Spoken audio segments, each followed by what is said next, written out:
Cool. Okay, so this is being recorded. This is a call to order of the October 2022 WCAC meeting. We have all committee members, so we certainly have a quorum. And we're going to go through, first we're going to approve prior meeting minutes. Susan, if you're not able to comment on this, we may punt it until next meeting.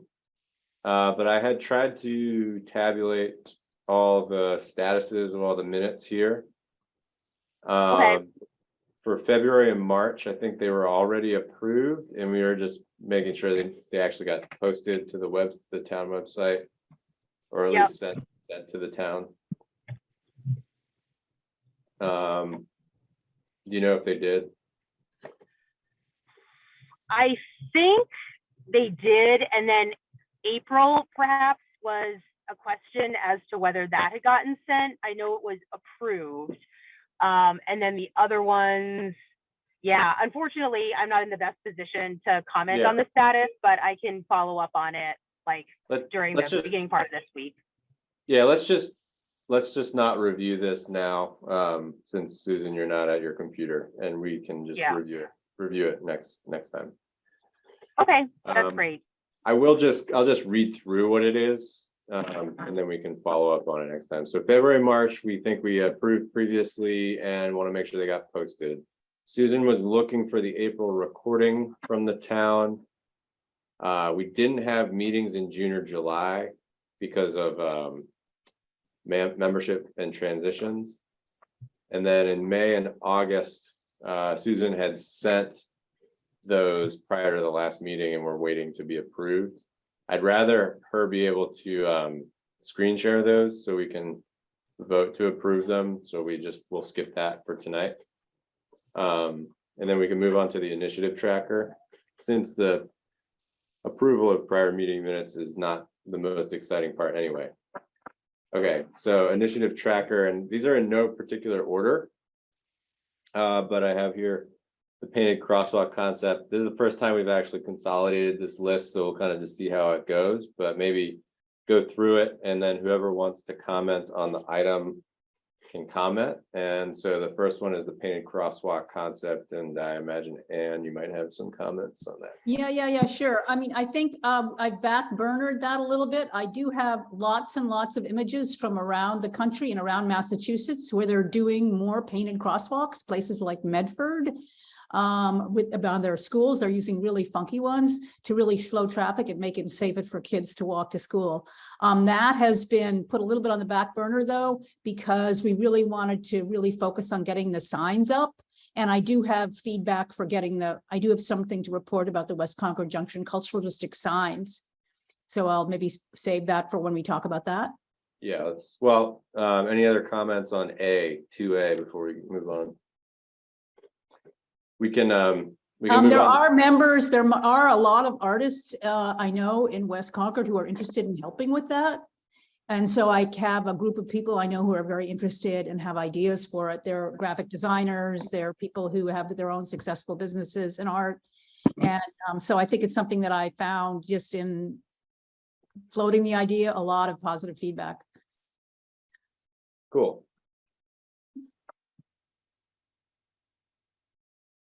We can reorder this next time. Why don't we move to 2F and then come back? So, Anne, you can talk about the signage. Oh, that's good. Thanks so much. So the signage for the cultural district. So I did hear from Marcia Rasmussen. She was very kind. She did present it to the cultural district committee last week. They voted just like we voted for approval. She showed them the same map that we had done. That's on our approved website there, on our Google slide drive, and they approved it 100% just like we did. So now the next issue is the way it works is it has to go to the select board, and there isn't room. The select board meeting I think is like tonight, and there wasn't, Marcia explained to me the agenda is just too packed. So the idea is to get it on the agenda for October 17th. And we talked about that, and I told Marcia I think that's great. I think that there was one thought of trying to get it for Discover West Concord Day on Saturday, October 15th, which is a big deal for many of the business owners and artists and educators in the community. But we realized there's so much going on that day. Having it later in November or December would totally be fine. Having a special event around the opening of the 4 signs and having this, because the select board need to officially approve them. But I think there's time. The idea is to get them in the ground in the 4 places before Marcia retires. She will be leaving in January 2023. Okay, great. Any other comments on that? There was some debate at our last meeting about not putting one in Junction Park and locating it someplace else. Where did we end up with that? Oh, so I did present that to the Junction Park people, and they thought, actually, the ones I presented it to thought it was good, and they thought it would actually be okay in front of the tree there, a little bit to the left. There's really no place to sit there, and it actually defines. It's really good because you can't have all the signs only east-west. You want one sign north-south, and that's where that sign would be. So they were fine with it. If we talked about it, that legally, because they are a nonprofit, they could have a vote on it if you wanted, but nobody seemed to come forward. They're so busy with October 15th, Discover West Concord Day. They're going to be selling a lot of bulbs. And just preparing for that. But I think there was okay. I got no pushback from the members I approached. And they do have the president of their nonprofit has also seen it. So it's really important that we have a sign where people are at that stop sign right in front of where the old 99 restaurant would be, just in front of the crossing on Com Ave, that people know they're in a cultural district. And what we saw actually I went with Irene Stapleford, an artist, and she held the sign. It was really funny when we were holding it up in Junction Park. People smiled when they were crossing the rail trail because they suddenly realized, oh, we're someplace. It defines the identity of the place. And when you go to other cultural districts, like I was in Aquina this summer, you really need one in the center to show you where you are. Otherwise, people just have no sense of where it is. So I think it was a good question, but I think we're okay there. Sorry, Anne, were you referring to talking to the Green Thumbs people? Because Yeah. I think Marcia had brought that up last time as a concern that they would. Yeah. Well, so I did talk Okay. to Green Thumbs, and I got no pushback. Okay. Absolutely no pushback. And then also it got totally approved by the cultural district as well. And so I just think you want 3 of the signs are east-west, 1 sign north-south, and you need to really, I think the rail trail is going to be huge. Marcia told me today also, they still don't know when the official opening of the Bruce Freeman Rail Trail over the Route 2 over the bridge is going to happen because there's still supply chain issues. But when that is open, it's just going to be huge. There's going to be so much traffic there. So we need a sign on that rail trail. And that's where that is.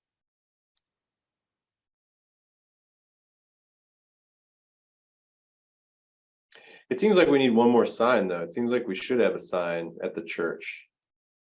Which church? So, I mean, I think I agree that putting a sign on the rail trail makes sense, but I still think you want a sign at every kind of major entrance to the town, which We do have a sign there. You do have a sign there, right kitty corner from the church. You're talking about the music school? I think you're thinking about Right Out Park. That was the one area on That's the one Losbrook that there wasn't a sign. There wasn't a Right. sign. Right. Well, I mean, we could Yeah. ask, I think the deal is we want to get the 4 signs up before we head into our 8th year as a cultural district. So, I mean, it's getting pathetic, guys. We're slower than any other community. So could we add a sign later? We could definitely add a sign later. I think that's a great idea. I think let's get the 4 signs up. Most people at the mill where, I've had my studio now for 12 years, they don't even know we're a cultural district.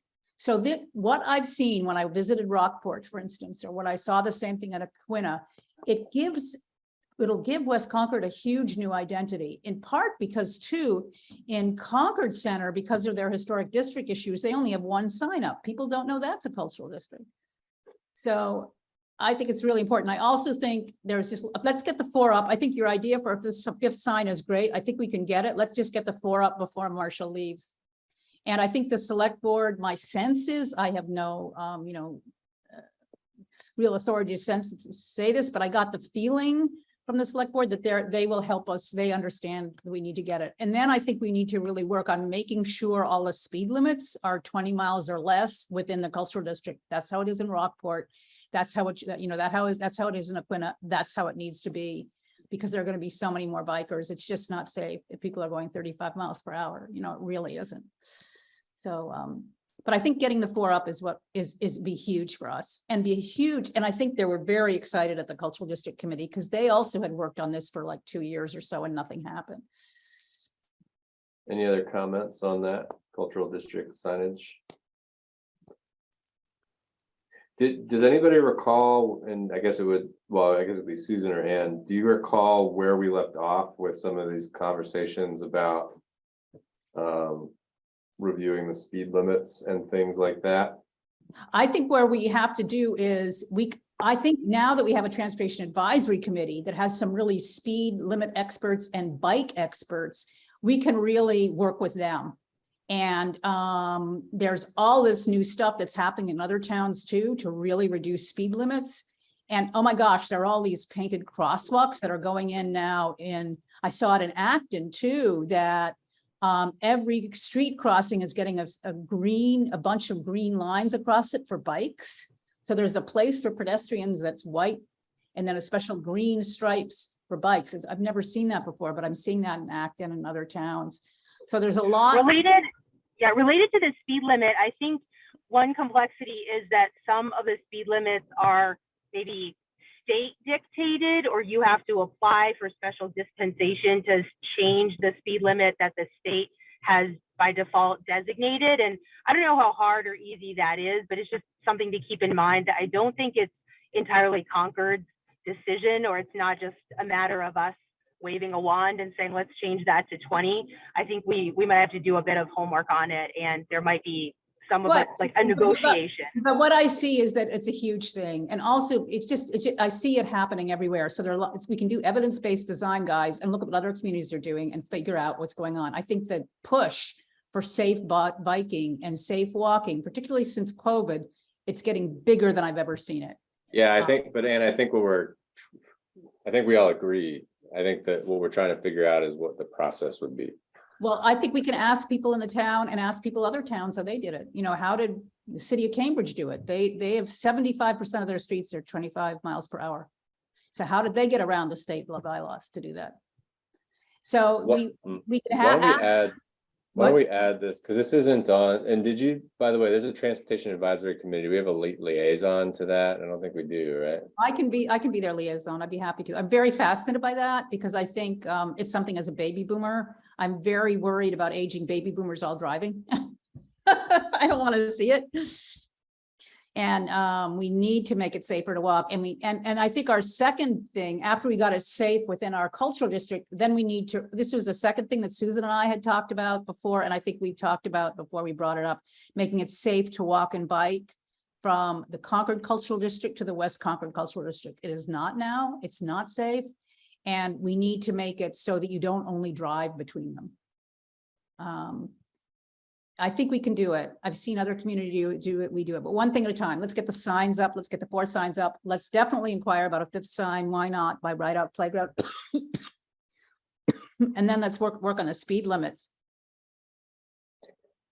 Okay, so kind of the next most related thing is the complete streets, because this we had done so I'm talking about 2E on the agenda. We had done this survey and walk around to collect ideas for improving those kinds of things that you just mentioned, and a sort of a subset of them were already being addressed by the Complete Streets project. And then I think that had sort of tabled some of our ideas, like improving walkability, investigating the speed limits process, that kind of thing. And so I think they're sort of tied together in that way. And you had this, Ann and Susan, I think you had this work together on this slide deck, right? Yeah, that's right. We did that. The thing with the Complete Streets thing, it's great, but it's really small. It only goes from Church Street. It's barely a tenth of a mile. It goes from Church Street to the that Kenneth, whatever it's called. And it's Dunn Square. Kenneth Dunn Square. It's not, it's like, I think it's a tenth of a mile or 2/10 of a mile barely. That's all it is. And West Concord Cultural District is bigger than that. So do we want to, maybe what we should do here is add, we already talked about adding a liaison to the Transportation Advisory Committee. Why don't we add something here, sort of, what did we call that? Ann or Susan, what did we call that slide presentation that we worked on? It was, we had it, I can look it up. It's like the safe walking. I mean, we had all these people go on the walkability tour and from the Transportation Advisory Committee. And it was like, I can send you the link of what we called it. We have a couple versions of it. So it's like beyond complete streets, you know, let's add something to that. And does somebody want to work on that initiative? So it would be about tilling out that slide deck, starting to look at some of the procedural elements of reviewing the speed limits, maybe looking for grant funding for some of the additional improvements. Those are all great ideas. I mean, I'd love help with it. I know Susan and I did it, but I'd love help. There's just a lot to do. It's called the West Concord Quick Idea Board. For one, this is the previous one you had. Oh, that's the other one. That's for signage. Hold on. It's all together. It's called the West Concord Quick Idea for signage, and also it's for the here it is. It was called the West Concord Junction Pedestrian and Bike Safety Audit. Safety audit. Well, let's not call it that. Let's call it the. What do you want to call it? Let's call it the, I mean, I think originally we called it the walkability improvements, something like that. Or we could call it we could just call it like beyond complete streets for now, for our purposes, because now we know what that means. It's complete streets ideas, but the complete street, what we have is just such a small section. It's well, that's what I'm saying. It's the next, this is a separate and new initiative called Beyond. It is beyond or continuing, and maybe it's continuing complete streets. I mean, because if we could get more funding to continue it, it'd be awesome. Yeah. I think we got $100,000 for that one or something. And that was for a tenth of a mile, $100,000. And they don't know when it's going to be finished either. They think maybe April 2023, remember? Okay, so I'm going to add that to the next agenda. Who wants to, does anybody want to raise their hand to support besides Ann? Yeah, let's do it. I can help out. Am I on mute? I can't remember. No, I'm not. I can certainly help out, like, and look into the procedural elements for changing speed limit. I think that's interesting, and I can look into that. That would be huge. And I think there's like Phil Posner. He knows a lot about that at the Transportation Advisory Committee. I think that's his wheelhouse. And there are other people who are bike experts at that committee. So I think if you definitely talk to them about it, they know all about it. But they might not have the most, the thing is that things keep shifting. They might not have the most up to date. Cool. I'm sure that's going to like spin off all kinds of side tasks and projects and things. So there'll be plenty of fun stuff to do. Yeah. On the complete streets itself, I had a thought because you know, on like 62, they're doing a bunch of the same kind of reclamation work where they've left the street ground up and it's like technically drivable, but I think you notice it's not really that drivable. And so it seems to be that that's the plan for ComAv for the entire winter. Oh my gosh. And I just wonder, having driven on that a few times now, I wonder if it makes sense to do that or just wait until they're ready to pave it in the spring. And I don't really know how that decision-making process went, actually. I think they're just trying to like save as much time in the spring as possible, but it's a kind of a huge impact. John, are you talking about 62 up in Maynard? Yeah, there's a bunch of sections. Which got paved today. Oh, that's great for them. Yeah, For us. but that's not, as I understand what Public Works said, that's not the way it's going to be left on Commonwealth Avenue. Because Okay, you scrape it down, then you put down the first layer of asphalt. And then there's a second layer, a finished layer of asphalt, and they're going to get as far as the first layer of asphalt. I okay, had this done on my driveway years ago. I think it lasted 5 years. But it will not be left in that scraped down, ground up state. okay. And then I had a second comment on that, which was I still don't have the traffic pattern for when they're doing the reclamation. I'm waiting for that. I'm skeptical that I'm skeptical that I think it might be a little bit of a problem for the pedestrian traffic around the town when that happens. Any other comments or questions or anything to bring up on complete streets?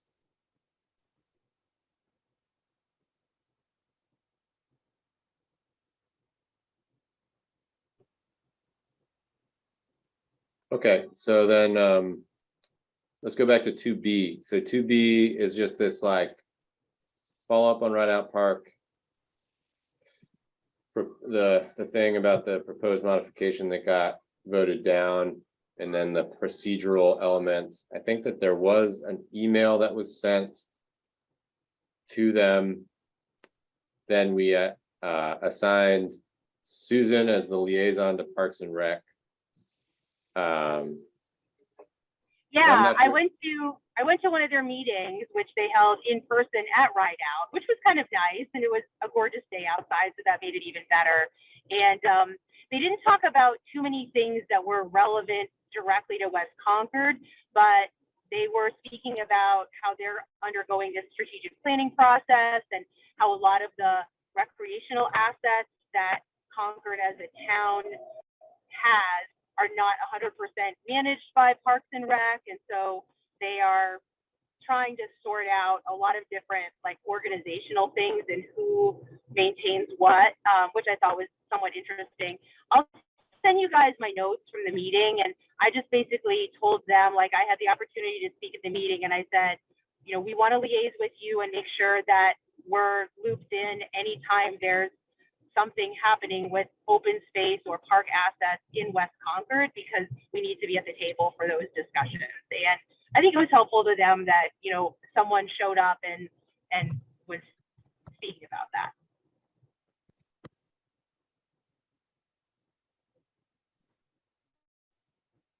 Okay, I mean, if you guys don't have objections, then I think that initiative can be closed, like the corrective action, so to speak, is in place, right? Yeah.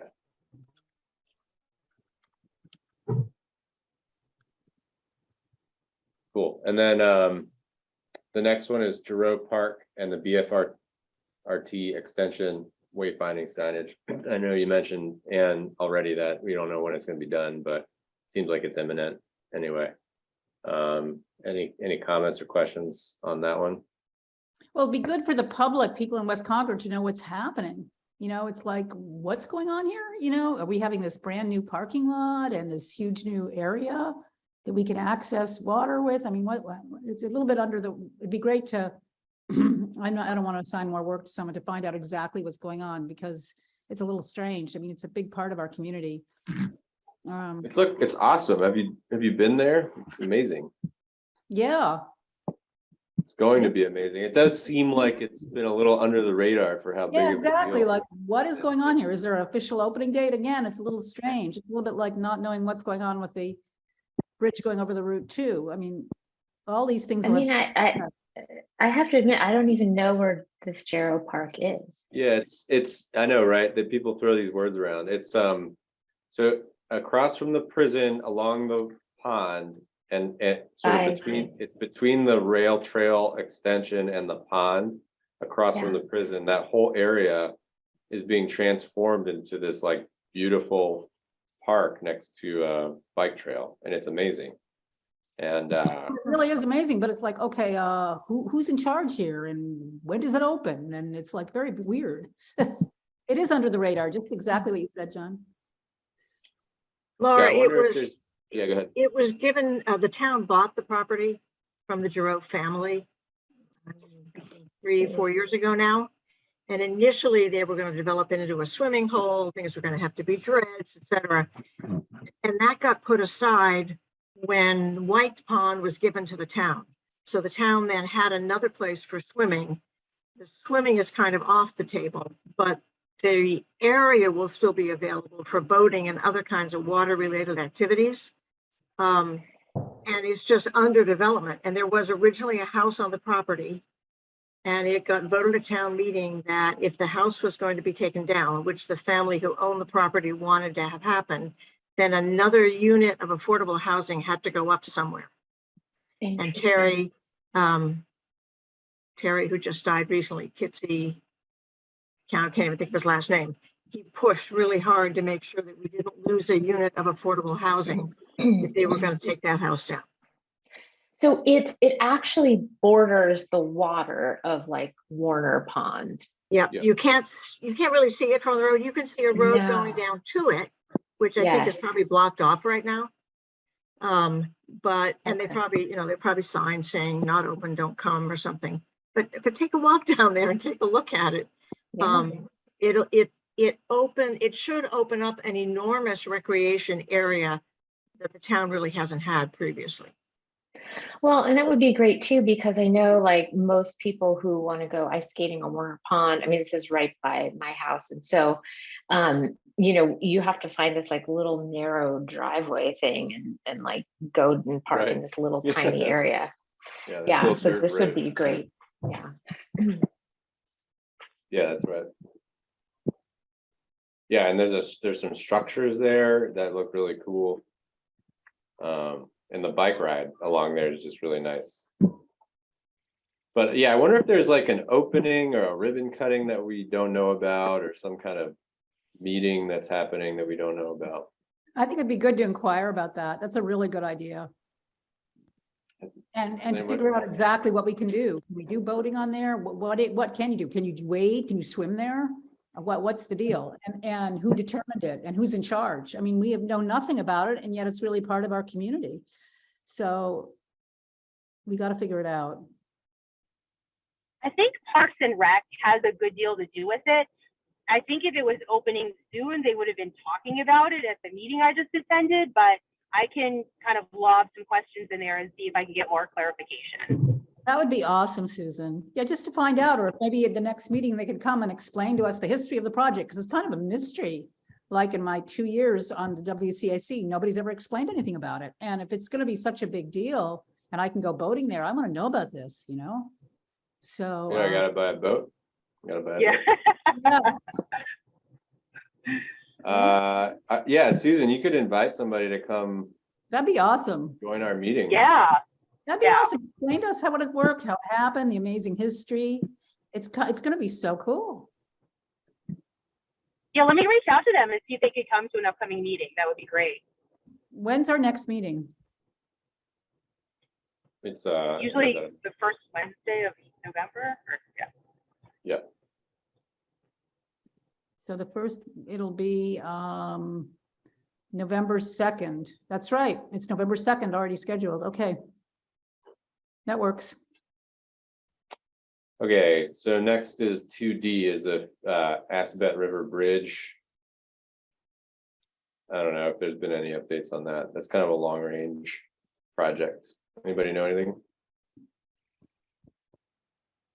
No, I haven't heard any more since they had the meeting over at the building, but I did think that I'd be happy to volunteer for the Trails Committee. And maybe I can figure out a little bit more about what the status of that is. My understanding is they're looking for money for the design phase at this point. And that's the next step. But I'll see what I can figure out. Okay, so you just assign yourself to Trails Committee, Barbara, and I'll make sure that's on there for the next agenda. Cool. Any other comments? Sue, did you have a comment on that? Yes, Sue Felshen, 19 Sunnyside Lane, Planning Board Liaison. Did you hear that the Assabet Bridge got put on the tip, the pedestrian bridge? It got what? What did you say? It Sue? got put on the TIP, the Transportation Improvement Program for the state of Massachusetts, meaning it's in the funding pipeline for the few years from now. That means it's not gonna happen for 5 years or something? Well, yes and no, in the sense of, yes, it won't happen for 5 years, except that although the bridge is expensive for a little pedestrian bridge, it's cheap as far as projects on the tip go. And it's moderately common for some much more expensive project to get delayed because some reason. And when that happens, they look around for something that is 100% ready to go. And when they find, and that they can fit into their budget. And it is not, I wouldn't count on it, but it is not impossible that we might get jumped ahead on that basis. So cross your fingers and hope for some other town to run into trouble. Love it. But I have no other Uh, information beyond that. Sorry, where is this Assabet River Bridge? Like what? I mean, forgive me, I just don't know these different Yeah, locations. it's a funny one. It goes from, so if you go to the, what is it called? Baker Go to the Road. West Concord train Baker- station. Yeah, Baker. Look up the Extension. railroad bridge and then cast your eyes 30 or 40 or 50 feet to the north, and that's where it will go, leading to Baker Ave. Oh, interesting. Okay. Okay, that makes sense. Didn't we get a huge grant for it or something? The grant was for helping us do the design because we had to do the design in order to get onto the tip. I get it.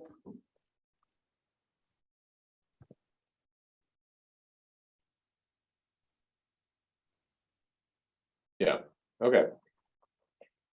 I think that's all, that's everything on the initiative tracker, and any other comments before we move on? I don't have any housekeeping. Anybody have any housekeeping items? I am gonna move housekeeping up. So that's housekeeping. So for the next one, I'll have that rearranged. Housekeeping will be 2. Because it seems like the initiatives are where we're gonna talk about the bulk of our updates. For membership, I think at this point, we're sort of open to new members, but we're not as actively pursuing members as we had been, since we now have quorum. But are there any members, prospective members that, I haven't received any volunteer cards in the last month. Does anybody have any ideas for anybody who would like to join? There's nobody on in the public. Somebody mentioned Phil Posner, and I used to serve with Phil on CHDC. What was He's a his real name? addition. Bill?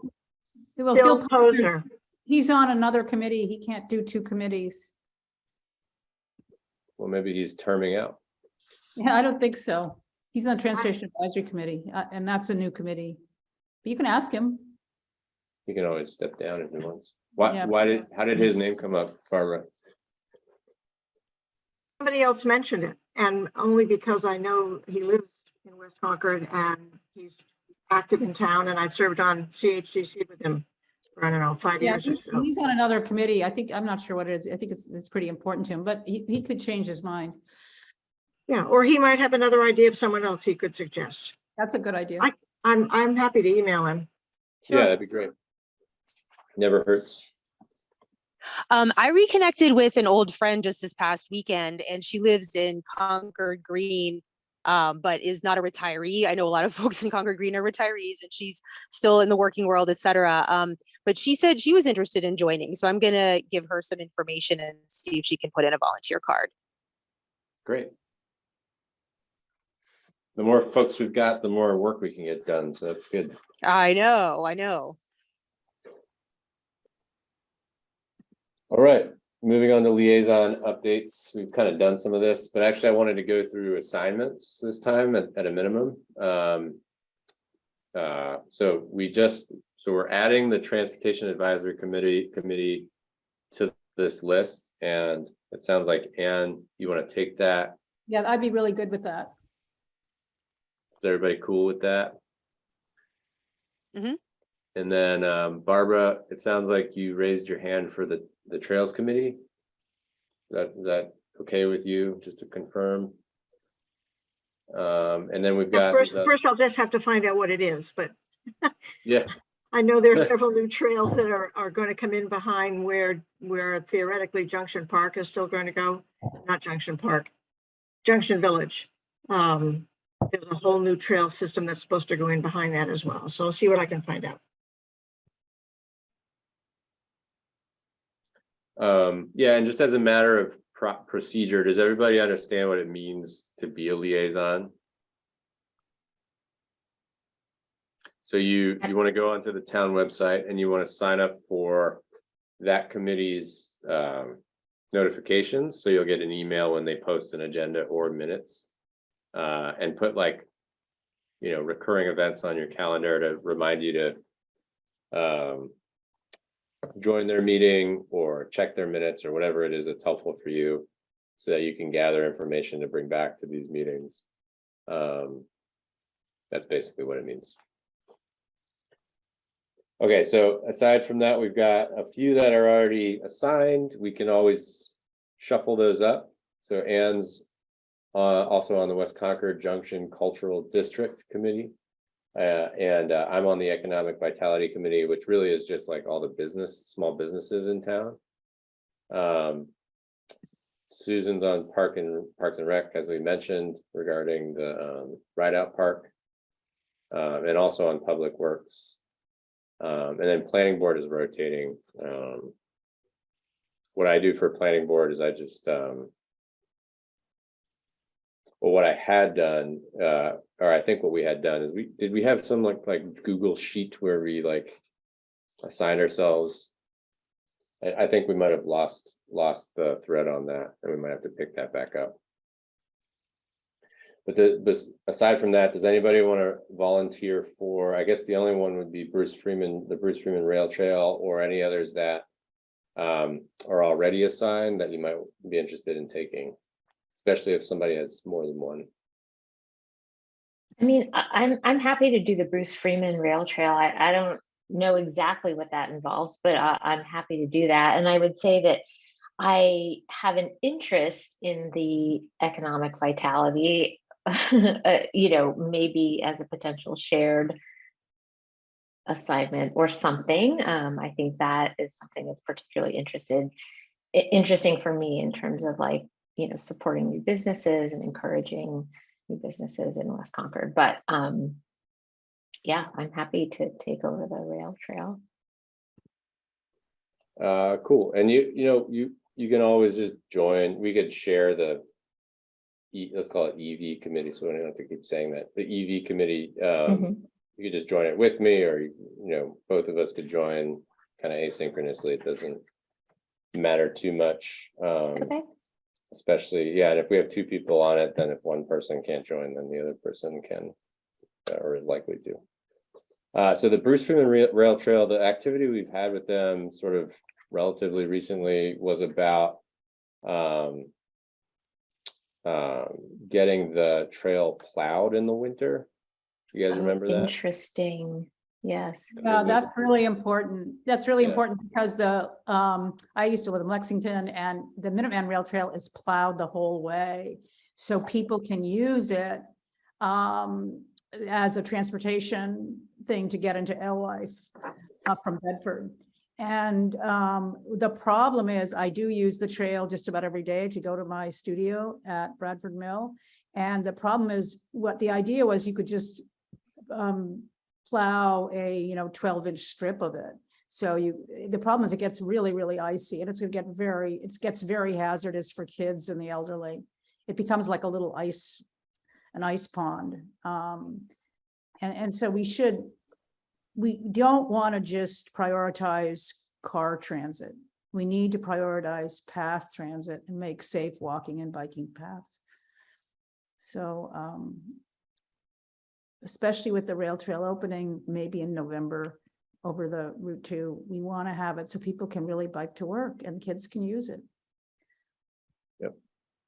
So we have to, again, that's a place where we can actually look at what the Minuteman Rail Trail did, because that really is huge. And Lexington, really what Lexington does now, I actually saw this, they promote the connectivity between their trails. And we need to do that in Concord, because Concord does have a lot of walking trails too, but they're kind of, you don't have the connectivity that you need, so you can go easily from one to another. But yeah, so one thing at a time, but it's a huge thing. We need to figure out how they did it. And we can actually get the people at the Minuteman Rail Trail to come give a talk about how they got it plowed. Yep, that's a good idea. And I think we had sent them an email about it, right? And they're just kind of considering that now, as far as we know. So the liaison could sort of check on that and see how it's going. That's a really Yeah. good idea. That's a great idea to do that. Yeah, I'm happy to do that.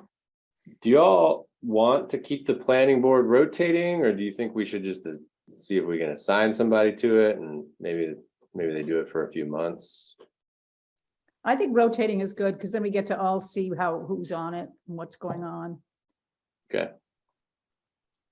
I have a completely other idea. You know, I have lived in other towns, and most towns in Massachusetts have a design review board. Concord does not. And as a consequence, Concord doesn't have professional architects, engineers, landscape architects reviewing the plans the town is putting into place. And that consistently hurts the town.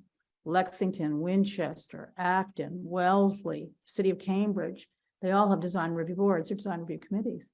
Do you mean these design review boards would look at like modification of like existing structures and make sure it was in the kind of style and of what the town wants, or Design review board does. I actually helped found it. I am a licensed architect, and I helped found the design review board in Acton in 2004 or something like that. What the design review board does is you have professionals who really know the town and live there. You have them, you can ask them to comment on anything the town's paid for someone to do. Not having a design review board is huge. And it makes Concord really behind how all the other communities around us function. You want licensed architects reviewing your drawings. You don't just want, I don't even think, maybe she has a landscape degree, but I'm not even sure Marcia Rasmussen has a license in architecture. And you want engineers who live in the town looking at the drawings, because what's happening too, I teach in architecture at a university, the professions change, new things come in, you need to know about them. And so Concord doesn't have, I mean, it's a whole nother thing to take on. I don't want to take it on today, but Concord really needs to get its government in order, and it's not. Not having a design review board is huge. The Ride Out Playground thing has been a disaster. The design of the high school is a disaster. I went to town meeting there. I asked a police, where do I park my bike? He looked around and he said, maybe by that tree. I mean, you don't have a bike rack, you know, or the bike racks behind the building, the front and the back are all confused. So you don't have experts at Concord's building things without having experts looking at what they're building. You want to have, you don't have just want the architect you've hired who probably doesn't even live in town designing the building. You want to have expert eyes looking at it, and Concord doesn't have that. And it shows the failure of basically everything they've built here since the 20th century. So, Anne, like what does the practical application of that look like? Does it mean like there are a few architects who live in Concord who are on retainer by the town, and no, they you're not get paid at all. given No, some work every once in a while? No, that's not how it works. So design review board, it's just like we're not paid. They're not paid either. Design review board is someone who really has expertise. You'll have, so in Acton, we had licensed architects, we had licensed landscape architects, we had licensed engineers, we had them all, and they're not paid a thing, but the town can then call on them to review all the projects. And they can say, you know, the Ride Out, the Junction Park is very poorly designed. And the high school is extremely poorly designed. The new, terribly designed. It's very scary to walk to it, you know, again, because it wasn't designed by people who live here. And none of the program, and I don't even think the planning department, I don't think they have one licensed architect on staff. You know, if you're a licensed architect, you have to show, to get your license, you have to show you can read drawings. I had to prove that to get my license, right? So Concord puts itself, there's a reason Wellesley, Acton, Boxborough, Cambridge, you know, Hanover, I can get the list. I can do that maybe, I don't know, next year or something. We can get a list of, this is what the town needs to do real planning in the 21st century. You've got to have experts from your town review the drawings. Concord doesn't have that. That's why it's such nothing we build in the past 40 years works. So I think it may be beyond the scope of this committee, but I guess you could look into. I think we should definitely, I think we should how definitely. you could create a Well, design. you need Yeah. to look, you need to do evidence-based design and you need to have evidence-based government. Yeah, the but problem Ann, just Ron, is- give me a second. So what I'm saying is that even the stand-up of a design review board is probably outside the scope of our committee. No, but we But could suggest it. I would encourage you to pursue that. Or I could suggest it to the planning board, because I think it's something I could give a talk to about the planning board. I could present what Yeah. I presented to the Acton Planning Board 15 years ago. Yeah, so I And we would could get encourage you people to, from but it Acton would be, come and talk about it, because that's why we spend so much time. We don't have the experts looking at it. And then Yeah. the design fields are in huge change. I mean, with net zero construction, with climate change, there's huge changes happening in all these fields, right? And the town isn't aware of them. The town can't keep up. okay.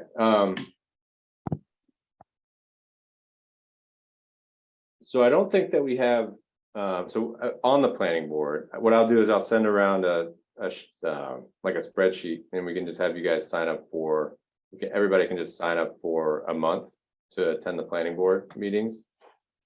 And then just set that on your calendar to Well, join. that sounds good. And when I attend, I can do the proposal about doing a study about design review boards. I can tell them about it. Yeah, I don't see why not. I think that's a great idea. I think we've had enough liaison updates, and I want to make sure there's at least some, even for formality's sake, some time for public comment. I think Sue's the only one on, not from our committee, but Sue, did you have any public comment that you wanted to make? Well, I would like to encourage you to see what you can do about getting your minutes approved. Particularly May seems like rather a long time ago, and I realize you've had several extraordinary circumstances that have made it difficult, but still, I think that people are citizens in town appreciate it when they can get minutes in a timely manner. And under regular circumstances, it's expected that minutes will get approved before a couple of meetings have passed. So again, I recognize there are some extraordinary circumstances, but I would like to speak in favor of, on behalf of the poor, sad minutes, who can't speak for themselves. Sorry. I'll get them done. I Just promise. kidding, just kidding, just kidding. Thanks.